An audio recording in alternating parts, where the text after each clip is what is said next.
అమ్మ చెప్పిన ఒక చిన్ని కథ. ఈ రోజు కథ అమాయకపు బ్రాహ్మణుడు. అనగనగా ఒక ఊరిలో ఒక అమాయకు బ్రాహ్మణుడు ఉండేవాడు. ఆ బ్రాహ్మణుడు యజ్ఞానికి బలివ్వాలని ఒక మేకను కొని ఇంటికి తీసుకువెళ్తుంటే ఒక ముగ్గురు దొంగలు చూశారు. ఆ ముగ్గురు కలిసి ఒక పన్నాగం పన్నారు. ఆ బ్రాహ్మణుడికి కనిపించకుండా ముగ్గురు 3 చోట్లకెళ్లి నిలబడ్డారు. మొదటి దొంగ బ్రాహ్మణుడికి ఎదురు పడుతుంటే చూసి ఎదురొచ్చి, ఆచార్య, ఈ కుక్కని ఎక్కడికి తీసుకువెళ్తున్నారు అని అడిగాడు. మూర్ఖుడా, ఇది కుక్క కాదు మేక అని జవాబిచ్చాడు.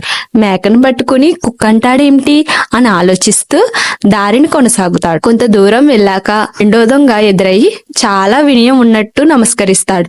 ఓ బ్రాహ్మణ, ఎందుకు కుక్కను మోసుకుని వెళ్తున్నావు అని అడిగాడు. బ్రాహ్మణుడు చాలా ఆశ్చర్యపోయాడు.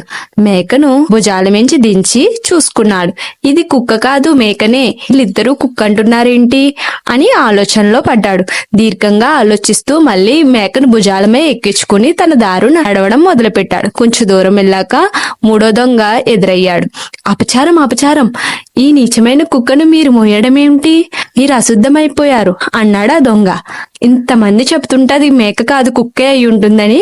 ఆ బ్రాహ్మణుడు వెంటనే మేకను పక్కన పాడేసి శుద్ధి స్నానం చేద్దామని ఇటువైపుకి పరుగు తీశాడు. ఈ కథ నీతి మీకు ఎవరికైనా తెలుసా? తెలిస్తే కమెంట్ లో చెప్పండి. ఇలాంటి మరిన్ని తీయటి అమ్మ చెప్పిన కథల కోసం సబ్స్క్రైబ్ మై యూట్యూబ్ ఛానల్.